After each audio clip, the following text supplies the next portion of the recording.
hech qaysi millatda yo'q. Eng zo'r odat o'zbekda bor. Aka, siz shu odatni bilasizmi o'zi? Men o'zbekning himmati baland desam, ko'pchilik bor-ku, negativ yo'q. Aka, haqiqatan o'zbekning himmati baland bunga bor-ku, mana bu predlajeniyani ko'ryapsizmi? Mana shu predlajeniya isbot bo'ladi.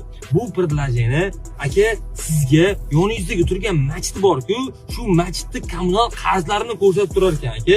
Agarda siz yoningizdagi masjidni qarzlarini men hozir ko'rayotgandek ko'rsangiz, keyin siz o'sha yerga 5 ming, 10 ming pul tashab qo'ysangiz bor-ku aka, o'sha yerda kim namoz o'qisa, o'sha siz to'lagan elektrdan foydalansa, suvdan foydalansa, namoziga savobiga siz sherik bo'lasiz. Shuni bilasizmi aka?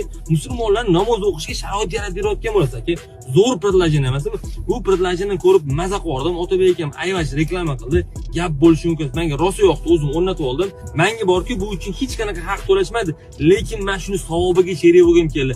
Shu predlajeniyani siz skachat qilib olsangiz, shundan foydalanib masjidga to'lov qilsangiz, men sizga targ'ib qilganim uchun balki savob menga ham sherik bo'ladi.